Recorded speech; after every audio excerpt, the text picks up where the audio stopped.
السلام علیکم۔ علم ٹی وی میں آپ سب کو خوش آمدید۔ اس میں 700 افراد نے زرہ پہن رکھی تھی۔ گھوڑ سوار 200 کے لگ بگ تھے اور رسد اور سامان جنگ 3000 اونٹوں پر لدا ہوا تھا۔ یہ لشکر کوچ کے لیے تیار تھا۔ خالد کو ایک روز پہلے کی بات کی طرح یاد تھا کہ اس لشکر کو دیکھ کر وہ کس قدر خوش ہوا تھا۔ انتقام کی آگ بجھانے کا وقت آ گیا تھا۔ اس لشکر کا سالار اعلیٰ ابو سفیان تھا اور خالد اس لشکر کے ایک حصے کا کمانڈر تھا۔ اس کی بہن بھی اس لشکر کے ساتھ جا رہی تھی۔ اس کے علاوہ 14 عورتیں اس لشکر کے ساتھ جانے کے لیے تیار تھیں۔ ان میں ابو سفیان کی بیوی ہند بھی تھی۔ عمر بن العاص کی اور ابو جہل کے بیٹے اکرمہ کی بیویاں بھی شامل تھیں۔ باقی سب گانے بجانے والی تھیں۔ سب کی آواز میں سوز تھا اور ان کے ساز دف اور ڈھولک تھے۔ ان عورتوں کا جنگ میں یہ کام تھا کہ جوشیلے اور جذباتی گیت گا کر سپاہیوں کا حوصلہ بلند رکھیں اور ان کی یاد تازہ کرتی رہیں جو جنگ بدر میں مارے گئے تھے۔ خالد کو افریقہ کا ایک حبشی یاد آیا جس کا نام وحشی بن حرب تھا۔ وہ قریش کے ایک سردار جبیر بن مطعم کا غلام تھا۔ وہ دراز قد اور سیاہ اور طاقتور تھا۔ اس نے برچھی مارنے کے فن میں شہرت حاصل کی تھی۔ اس کے پاس افریقہ کی بنی ہوئی برچھی تھی۔ اس کا افریقی نام کچھ اور تھا۔ اسے عربی نام جبیر نے اس کے جنگی کمالات دے کر دیا تھا۔ بن حرب۔ کوچ سے کچھ دیر پہلے جبیر بن مطعم نے اسے کہا تھا، مجھے اپنے چچا کا خون کا بدلہ لینا ہے، شاید مجھے موقع نہ مل سکے۔ میرے چچا کو بدر کی لڑائی میں محمد صلی اللہ علیہ وسلم کے چچا حمزہ نے قتل کیا تھا۔ اگر تم حمزہ کو قتل کر دو تو میں تمہیں آزاد کر دوں گا۔ حمزہ میری برچھی سے قتل ہوگا یا آقا، وحشی بن حرب نے کہا۔ یہ حبشی غلام اس طرف جا نکلا جہاں وہ عورتیں اونٹوں پر سوار ہو چکی تھیں جو اس لشکر کے ساتھ جا رہی تھیں۔ ابو وسمہ، کسی عورت نے پکارا۔ یہ وحشی بن حرب کا دوسرا نام تھا۔ وہ رک گیا، دیکھا کہ ابو سفیان کی بیوی ہند اسے بلا رہی تھی۔ وہ اس کے قریب چلا گیا۔ ابو وسمہ، ہند نے کہا، حیران نہ ہو، تجھے میں نے بلایا ہے۔ میرا سینہ انتقام کی آگ سے جل رہا ہے، میرا سینہ ٹھنڈا کر دے۔ حکم خاتون، غلام نے کہا، اپنے سالار کی زوجہ کے حکم پر اپنی جان بھی دے دوں گا۔ بدر میں میرے باپ کو حمزہ نے قتل کیا تھا۔ ہند نے کہا، تو حمزہ کو اچھی طرح پہچانتا ہے۔ یہ دیکھ، میں نے سونے کے جو زیورات پہن رکھے ہیں، اگر تو حمزہ کو قتل کر دے گا تو یہ سب زیورات تیرے ہوں گے۔ وحشی بن حرب نے ہند کے زیورات پر نظر ڈالی تو وہ مسکرایا اور زیر لب پرعزم لہجے میں بولا، حمزہ کو میں ہی قتل کروں گا۔ خالد کو اپنے لشکر کا کوچ یاد تھا۔ اسی رستے سے لشکر مدینہ کو گیا تھا۔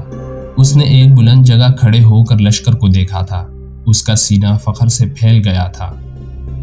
اسے مدینہ کے مسلمانوں پر رحم آ گیا تھا، لیکن اس رحم نے بھی اسے مسرت دی تھی۔ یہ خون کی دشمنی تھی، یہ اس کے وقار کا مسئلہ تھا۔ مسلمانوں کو کچل ڈالنا اس کا عزم تھا۔ جنگ احد کے بہت دن بعد اسے پتہ چلا تھا کہ جب مکہ میں قریش اپنا لشکر جمع کر رہے تھے تو اطلاع رسول کریم صلی اللہ علیہ وسلم کو مل گئی تھی، اور جب یہ لشکر مدینہ کے راستے میں تھا تو رسول خدا صلی اللہ علیہ وسلم کو اس کی رفتار، پڑاؤ اور مدینہ سے فاصلے کی اطلاعیں مسلسل ملتی رہی تھی۔ آپ صلی اللہ علیہ وسلم کو لشکر کے مکہ سے کوچ کی اطلاع حضرت عباس رضی اللہ تعالی عنہ نے دی تھی۔ قریش کے اس لشکر نے مدینہ سے کچھ میل دور کوہ احد کے قریب ایک ایسی جگہ کیمپ کیا تھا جو ہری بھری تھی اور وہاں پانی بھی تھا۔ خالد کو معلوم نہ تھا کہ مسلمانوں کے 2 جاسوس اس لشکر کی پوری تعداد دیکھ آئے ہیں اور رسول کریم صلی اللہ علیہ وسلم کو بتا چکے ہیں۔ 21 مارچ 625 عیسوی کے روز رسول کریم صلی اللہ علیہ وسلم نے اپنی فوج کو کوچ کا حکم دیا اور شیخین نامی ایک پہاڑی کے دامن میں جا خیمہ زن ہوئے۔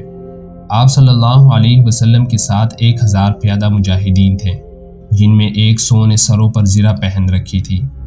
مجاہدین کے پاس صرف 2 گھوڑے تھے، جن میں سے ایک نبی صلی اللہ علیہ وسلم کے پاس تھا۔ اس موقع پر منافقین کے نفاق کا پہلا خطرناک مظاہرہ ہوا، جو غداری کے مترادف تھا۔ مدینہ کے بعض ایسے لوگوں نے اسلام قبول کر لیا تھا جو دل سے مسلمان نہیں ہوئے تھے۔ انہیں رسول اللہ صلی اللہ علیہ وسلم نے منافقین کہا تھا۔ کسی کے متعلق یہ معلوم کرنا کہ وہ سچا مسلمان ہے یا منافق بہت مشکل تھا۔ جب مجاہدین مدینہ سے شیخین کے پہاڑی کی طرف کوچ کرنے لگے تو ایک بااثر آدمی جس کا نام عبداللہ بن ابی تھا رسول اللہ صلی اللہ علیہ وسلم کے ساتھ اس بحث میں الجھ گیا کہ قریش کا لشکر 3 گنا ہے، اس لیے مدینہ سے باہر جا کر لڑنا نقصان دہ ہوگا۔ آپ صلی اللہ علیہ وسلم نے مجاہدین کے دوسرے سرداروں سے رائے لی تو اکثریت نے یہ کہا کہ شہر سے باہر لڑنا زیادہ بہتر ہوگا۔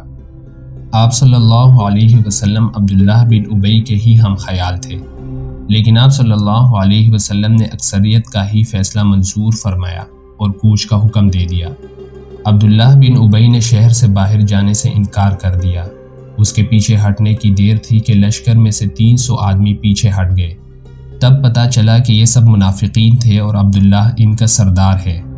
اب 3000 کے مقابلے میں مجاہدین کی نفری صرف 700 رہ گئی۔ رسول اللہ صلی اللہ علیہ وسلم دل برداشتہ نہ ہوئے اور 700 ہی کو ساتھ لے کر کوہ احد کے دامن میں شیخین کے مقام پر مجاہدین کو جنگی ترتیب میں کر دیا۔ خالد نے ایک بلند ٹیکری پہ کھڑے ہو کر مسلمانوں کی ترتیب دیکھی تھی اور اس نے اپنے سالار ابو سفیان کو بتا کر اپنے دستے کی جگہ طے کر لی۔ رسول اکرم صلی اللہ علیہ وسلم نے مجاہدین کو کم و بیش 1000 گز لمبائی میں پھیلا دیا۔ پیچھے وادی تھی، مجاہدین کے ایک پہلو کے ساتھ پہاڑی تھی لیکن دوسرے پہلو پر کچھ نہیں تھا۔ اس پہلو کو محفوظ رکھنے کے لیے رسول صلی اللہ علیہ وسلم نے 50 تیر اندازوں کو قریب کی ایک ٹیکڑی پر بٹھا دیا۔ ان تیر اندازوں کے کمانڈر عبداللہ بن جبیر تھے۔ اپنی ذمہ داری سمجھ لو عبداللہ، رسول خدا صلی اللہ علیہ وسلم نے اسے ہدایت دیتے ہوئے فرمایا۔ اپنے عقب کو دیکھو، دشمن ہمارے عقب میں نقل و حرکت کر سکتا ہے جو ہمارے لیے خطرہ ہے۔ دشمن کے پاس گھوڑ سوار زیادہ ہیں، وہ ہمارے پہلوں پر گھوڑ سواروں سے حملہ کر سکتا ہے۔ اپنے تیر اندازوں کو گھوڑ سواروں پر مرکوز رکھو، پیادوں کا مجھے کوئی ڈر نہیں۔ تقریباً تمام مستند مؤرخین جن میں ابن حشام اور واقدی خاص طور پر قابل ذکر ہیں، لکھتے ہیں کہ رسول کریم صلی اللہ علیہ وسلم نے عبداللہ بن جبیر کو واضح الفاظ میں کہا تھا، ہمارا عقب صرف تمہاری بیداری اور مستعدی سے محفوظ رہے گا۔ تمہاری ذرا سی کوتاہی بھی ہمیں بڑی ذلت امیز شکست دے سکتی ہے۔ یاد رکھو عبداللہ، اگر تم دشمن کو بھاگتے ہوئے اور ہمیں فتح یاب ہوتے ہوئے دیکھ لو تو بھی اس جگہ سے نہ ہلنا۔ اگر دیکھو کہ ہم پر دشمن کا دباؤ بڑھ گیا ہے اور تمہیں ہماری مدد کے لیے پہنچنا چاہیے تو بھی یہ جگہ نہ چھوڑنا۔ پہاڑی کی یہ بلندی دشمن کے قبضے میں نہیں جانی چاہیے، یہ بلندی تمہاری ہے۔ وہاں سے تم نیچے اس تمام علاقے کے حکمران ہوگے جہاں تمہارے تیر اندازوں کے تیر پہنچیں گے۔ خالد نے مسلمانوں کی ترتیب دیکھی اور ابو سفیان کو بتایا کہ مسلمان کھلے میدان کی لڑائی نہیں لڑیں گے۔ ابو سفیان کو اپنی کثیر نفری پر ناز تھا۔ وہ چاہتا تھا کہ لڑائی کھلے میدان میں یعنی لامحدود محاذ پر ہو تاکہ وہ اپنے پیادوں اور گھوڑوں کی افراد سے مجاہدین اسلام کو کچل ڈالے۔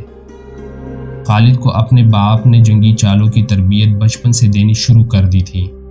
دشمن پر بے خبری میں پہلو یا عقب سے جپٹنا اور دشمن کو چکر دے دے کر مارنا اپنے دستوں کی تقسیم اور ان پر کنٹرول اس کی تربیت میں شامل تھا جو اسے باپ نے دی تھی۔ اس نے تجربہ کار سردار کی نگاہوں سے مجاہدین کی تربیت دیکھی کہ مسلمان فن و حرب کے کمالات دکھا سکتے ہیں۔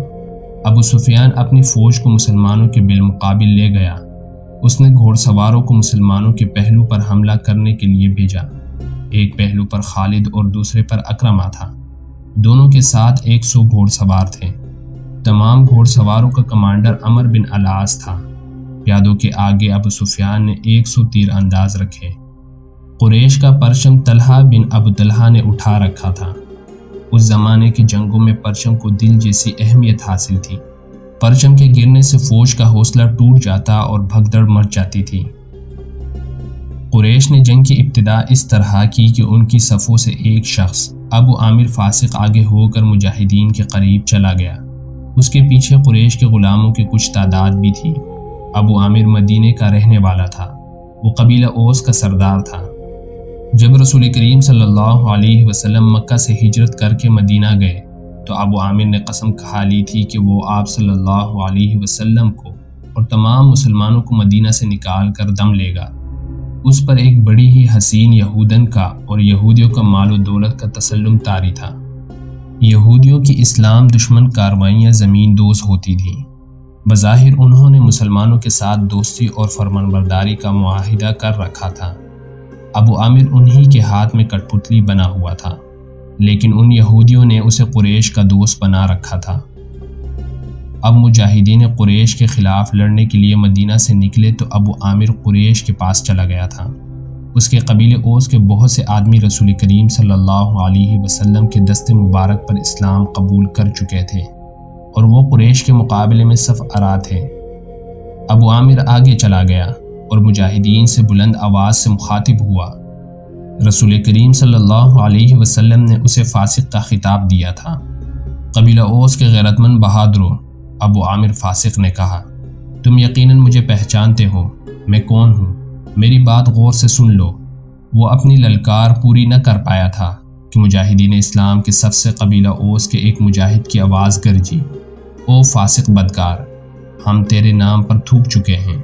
خالد کو وہ وقت یاد آ رہا تھا۔ مجاہدین اسلام کے صف سے ابو عامر اور اس کے ساتھ گئی ہوئی غلاموں پر پتھروں کی بوچھاڑ شروع ہو گئی۔ مورخ لکھتے ہیں کہ پتھر برسانے والے قبیلہ اوس کے مجاہدین تھے۔ ابو عامر اور غلام جو مجاہدین کے پتھروں کی زد میں تھے، ایک ایک دو دو پتھر کھا کر پیچھے بھاگ گئے۔ یہودی مدینہ میں بیٹھے لڑائی کی خبروں کا انتظار کر رہے تھے۔ جس یہودن کے تلسم میں ابو عامر گرفتار تھا وہ اپنی کامیابی کی خبر سننے کے لیے بیتاب تھی۔ اسے ابھی معلوم نہ تھا کہ اس کے حسن و جوانی کے تلسم کو مسلمانوں نے سنسار کر دیا ہے۔ ابو عامر فاسق کے اس واقعے سے پہلے وہ عورتیں جو قریش کے لشکر کے ساتھ گئی تھیں، لشکر کے درمیان کھڑی ہو کر سریلی آوازوں میں ایسے گیت گا رہی تھیں جن میں بدر میں مارے جانے والے قریش کا ذکر ایسے الفاظ میں ایسی طرز میں کیا گیا تھا کہ سننے والوں کا خون کھولتا اور رونگٹے کھڑے ہو جاتے تھے۔ ان عورتوں میں سے ایک دو نے جوشیلی تقریر کی صورت میں بھی قریش کے خون کو گرمایا تھا۔ عورتوں کو پیچھے جانے کا حکم ملا تو ابو سفیان کی بیوی ہند نے ایک گھوڑے پر کھڑے ہو کر ایک گیت گانا شروع کر دیا۔ اس کی آواز بلند تھی اور اس میں سوز بھی تھا۔ تاریخ لکھنے والوں نے اس گیت کے پورے اشعار قلم بند نہیں کیے۔ انہوں نے لکھا ہے کہ یہ گیت فحش تھا جس میں مرد و عورت کے در پردہ تعلقات کا ذکر تھا۔ ان میں جس عبدالدار کا نام آتا ہے یہ بنو عبدالدار ہے۔ بنو امیہ اسی کی ایک شاخ تھی۔ بنو عبدالدار قریش کا بہت اونچا خاندان تھا۔ عبدالدار کے سپوتوں، ہمارے گھرانوں کے پاسبانوں، ہم رات کی بیٹیاں ہیں، ہم تکیوں کے درمیان حرکت کرتے ہیں۔ اس حرکت میں لطف اور ذلت ہوتی ہے۔ تم دشمن پر چڑھ دوڑے تو ہم تمہیں اپنے سینوں سے لگا لیں گی، تم بھاگ آئے تو ہم تمہارے قریب نہیں آئیں گی۔ اس کے بعد ابو عامر فاسق پر مجاہدین اسلام کی طرف سے سنگباری ہوئی اور اس کے بعد فوراً قریش نے مجاہدین پر تیر پھینکنے شروع کر دیے۔ مجاہدین نے اس کے جواب میں تیر برسائے۔ خالد اپنے پہلو والے مسلمانوں کے پہلو پر حملہ کرنے کے لیے اپنے 100 سواروں کے ساتھ تیزی سے بڑھا۔ اسے معلوم نہ تھا کہ بلندی پر تیر انداز چھپے بیٹھے ہیں۔ اس کے سوار بے دھڑک چلے آ رہے تھے۔ راستہ ذرا تنگ تھا، سواروں کو آگے پیچھے ہونا پڑا۔ خالد سوچ سمجھ کر اپنے سوار دستے کو اس پہلو پر لایا تھا۔ اپنے باپ کی تربیت کے مطابق اسے بڑی خود اعتمادی سے توقع تھی کہ وہ حلہ بول کر مسلمانوں کی اس پوزیشن میں لے آئے گا کہ وہ پسپا ہو جائیں گے اور اگر جم کر نہ لڑے تو قریش کے گھوڑوں تلے کچلے جائیں گے۔ مگر مسلمانوں کے پہلو سے اس کے سوار ابھی دور ہی تھے کہ اوپر سے تیر اندازوں نے اس کے اگلے سواروں کو نہ آگے جانے کے قابل چھوڑا نہ وہ پیچھے ہٹنے کے قابل رہے۔ ایک ایک سوار کئی تیر کھا کر گرا اور جن گھوڑوں کو تیر لگے انہوں نے خالد کے سوار دستے کے لیے قیامت برپا کر دی۔ پیچھے والے سواروں نے گھوڑے موڑے اور پسپا ہو گئے۔ ادھر قریش کی عورتوں نے دف اور ڈھولک کی تاب پر وہی گیت گانا شروع کر دیا جو ہند نے اکیلے گایا تھا۔ عبدالدار کی سپوتوں، ہم رات کی بیٹیاں ہیں،